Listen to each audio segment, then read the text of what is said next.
عايزه جوزك يجي يحكي لك وتكوني انت الست مراته حبيبته اللي ما بيستغناش عنها، تنفذي الكلام ده يا ماما بالحرف. السلام عليكم ورحمه الله وبركاته. ازيكم يا بنات؟ عاملين ايه؟ يا رب تكونوا بخير. النهارده الفيديو اللي كل البنات مستنياه وكل ستات الدنيا نفسها يكون راجلها معاها كده. اختك جايالك بالسر، اكتشفتوا؟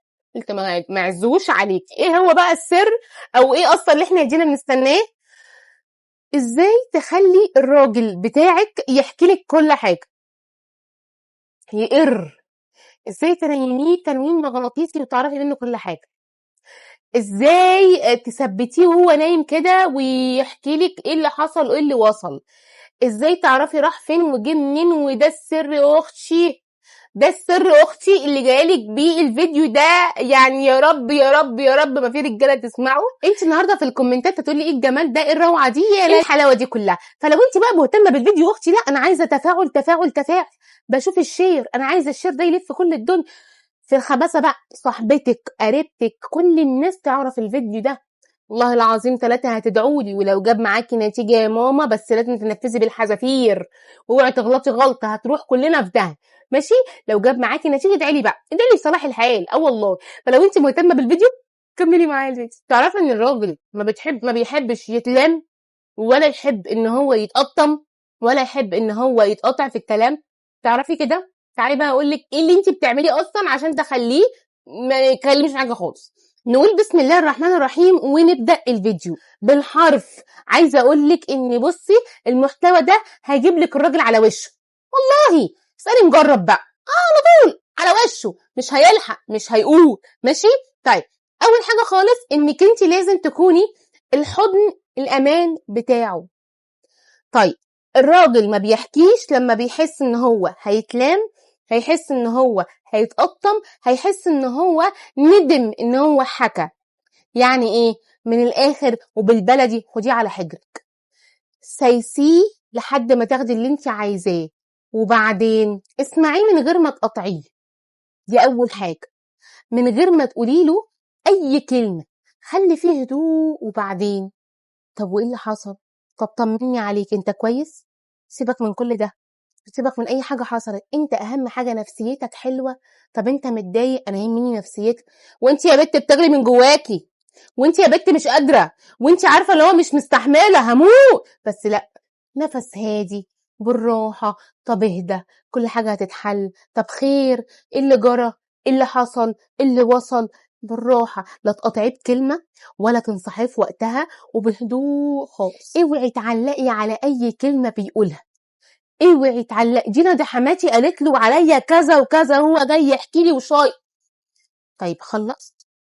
طب انت تمام؟ انا محتاجه بس اوضح لك حاجه بسيطه. والله انا في 1 2 3 4 بهدوء. يا دينا انا عصبيه، اقسم بالله كلنا عصبيين يا اختي، اقسم بالله احنا الستات بصي بنتفقع من الرجاله فقعه كده، ولكن انا عايزه حاجه فبالراحه بقى على الهادي يا زبادي. بهدوء احتويه الاول، ولما احتويه هيسمع مني اي حاجه، هيتقبل مني اي حاجه. لو قلت له قوم امسك الطبنجه واضرب اللي قال لك كده عليا ولا مش عارفه، هيقوم يعمل كده. ماشي؟ ولكن لما يحس ان انت سفنجه بتمتصيه بتحتويه، فمهما حصل ومهما جرى هيجري على حضنك انت ويقول لك. لكن لو ما اللي حاصل يعني بسبتك ما هيسكتش. كل الرجاله كده، كل الرجاله كده ما بتحبش تتكلم مع مراتاتها عشان خاطر الحته دي. لا، طب وعشان ايه؟ خليكي بقى اتكي على الصبر، اتكي على الصبر وطولي بالك خالص. اعرفي كل ما سكتي كل ما تعرفي كل الاخبار اكتر. طب كل ما قلتي له قول مش هيقول، كل ما قطعتيه كل ما قطعتيه هيسكت، كل ما قفلتي عليه الكلام هيسكت. احتوينا وطبطبنا وهزرنا وضحكنا. تعالى بقى اما اكلمك في حاجه كده. ايه؟ انا قلت اسيبك تهدى الاول واكلمك فيها. انا عارفه ان انت بتفهمني، وعارفه ان انت عارف قصدي، وعارفه ان انت اديله دايما صفات مش فيه. يا جينا ده بيفهمني غلط دايما، قول له ان انت دايما بتفهمني صح. قولي هو لو في نيته يفهمك غلط مش هيفهمك، ما هو عشان انت عارفه ان هو بيفهمك صح، فهو انا هفهمها صح فعلا. دايما اديله الحاجه اللي انت عايزاها. دايما بتدلعني، هو اصلا ممكن ما يكونش بيدلع على طول، بس دايما بتدلعني فهيزود، فهيعمل، فهتاخدي اللي انت عايزاه. الدنيا هديت بتاخديه بقى بالراحه، بتقولي بهدوء ده المفروض، بص هو كان يحصل كذا، ده اصح، ده احسن، ده عشانك، ده مش عارفه ايه، بالراحه كده وبالهداوه. حاولي تكوني من كسرة الكلام، بس انت اسد، بس انت وتد، بس انت بطل، بس معاه كتكوته بطبوطه بره هتبلعي الناس. ماشي، دي كانت اول نقطه، والنقطه دي على فكره يا جماعه هي اساس كل حاجه. حطيتي دي واسستيها في علاقتك مع جوزك، حرفيا والله والله والله وبشهاده ناس كتير جدا بيجيلك حرفيا زاحف زاحف. طيب دي كانت اول حاجه. تاني حاجه، اوعي تهزي صورته قدام الناس. شايفاه بطل، شايفاه واحد عادي، اوعي تهزي صورته قدام الناس. لو هو حتى واحد عادي قدام الناس لازم يكون ده بطل ابطالك كلها. ليه؟ بيفرق جدا جدا جدا مع الراجل. نفسيا بيفرق، عاطفيا بيفرق، حياتيا بيفرق، شغل، ماديات، تعامل، والله بيفرق. والله والله والله لما بتقول الراجل انت قادر تعمل كذا وانت قد الدنيا، وهو اصلا ما يكونش عنده طاقه لكذا لده، والله يا جماعه بيقوم ويهد الدنيا حرفيا. اوعي تهزي صورته قدام الناس، اهلك، صاحبتك، ايه ده بيعملش، ده ما بيعرفش، ده هو فيه وفيه، ومعظم الستات كده ومعظم البنات كده، ومفكرها شطاره ومفكرها ده هينحرره. لا لا، خليكي ست عاقله، خليكي الست تعرفي توزني الامور. امتى اقول عليه هو ياما هنا وياما هناك، وامتى زي ما طلعته اعرف انزله. خليكي واعيه.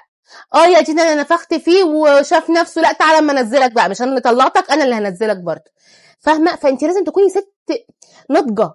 انت ما ينفعش تتعاملي بهبل، الراجل مش هينفع تتعاملي معاه بهبل. ليه؟ لان مش معظم الرجاله دماغها مفتحه، فانت هبلك مع الدماغ اللي مش مفتحه صباح الفل، خلاص حياه تعيس. ماشي. فتاني نقطه زي ما قلت لك دي حاجه مهمه قوي، ان انت اوعي تهزي صورته قدام الناس. النقطه اللي بعد كده، خليكي صاحبته. والله كل الناس اللي كانت صحاب جوازتها خدت منها كل حاجة. خليكي صاحبته يفضفض ويحكي لك زي ما مثلا ما كان بيعمل مع صاحبته زمان، مش المحققة بتاعته. تعالى لي بقى ماسكه وانا حصل ايه النهارده، جرى ايه، في ايه، مش عارفه ايه. اسالي باهتمام مش بفضول. طمني عليك، انت كويس، كلت النهارده، طيب شربت، طب انت النهارده حاسس بايه، طب الدنيا تمام معاك، طب الحمد لله، يا رب يومك يكون جميل، يا رب مش عارفه ايه. اللسان الحلو يا جماعه زي ما قلت لكم، السلاح الانثوي ده لسانها. لسانها، الكلمه الحلوه، الكلمه الجميله، زي برضو ما بيقول كلام بيرزع كده ويقول كلام بيسم البدن، الكلام الحلو، الكلام اللطيف اللذيذ. النقطه اللي بعد كده، خليكي دايما سره. اوعي تكوني الفضيحه بتاعته، اوعي تكوني الفضاحه بتاعته، لا. اعرفي دايما ان السر اللي بيقولهولك هو خلاص مات. يعرف ده منين؟ من تجربه واتنين وتلاته واربعه. اوعي سره يروح يتقال لحد من صاحبتك، من اصل صاحبتي ده انتيخ، اصل ده امي ده مات. سر جوزك معاكي خلاص انتهى. جوزك بدل قالك حاجه معيش غير فلوس كذا، الدنيا معانا مش احسن حاجه، انا حاسس ان كذا، انا حصل لي كذا، عملت كذا زمان، اوعي تكرريها عليه تاني، اوعي تذليه بيها تاني.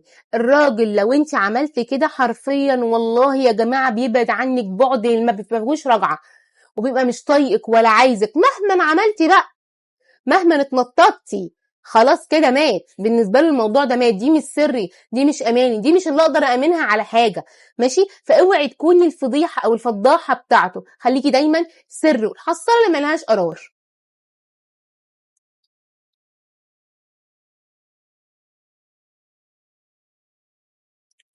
النقطه اللي بعد كده، دايما اهتمي بذكاء، ما تبقيش محاوطه.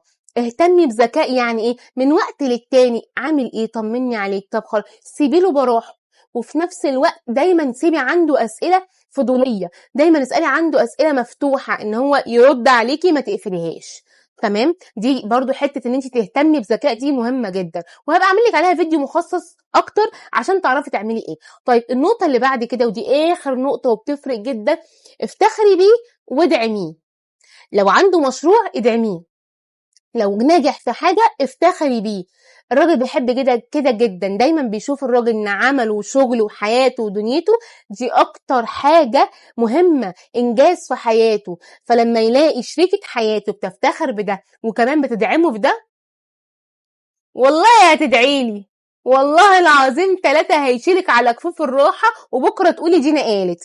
ولكن اعملي الحاجات دي بالترتيب، خليكي ست ذكية. في كل فيديو هقولك خليكي ست ذكية، ودايما هعمل لك الفيديوهات اللي تخليكي ست ذكية ان شاء الله باذن الله. مش هقصر معاكي لحد ما تكوني كده فعلا انت عارفه تبني حياه كويسه. لو انت بنوته وداخله على مرحله خطوبه او مرحله جواز، ازاي تبني بيتك صح، ازاي تعرفي اصلا اسسك واخرك فين وبدايتك فين، والحاجات دي كلها. الست ست والراجل راجل. اوعي اوعي اوعي حد يقنعك ويقولك ان الست لازم تكون مسيطره. الست لازم تكون، لا، الست بتسيطر بضعفها. ده احنا ديننا اللي قال كده، والله مش انا ولا اي حد تاني، الدين هو اللي قال كده. طول ما انت كنت ضعيفه مع الراجل، قويه في تفكيرك، طول ما الراجل علاكي اكتر واداكي كل الاسلحه بتاعته او كل نقط ضعفه. تمام، بس كده حلوين. وده كان فيديو النهارده، يا رب يكون الفيديو عجبكم. ولو عجبكم اوعوا تنسوني باللايك والشير والسبسكرايب. واقول لكم استودعكم الله، والسلام عليكم ورحمه الله وبركاته.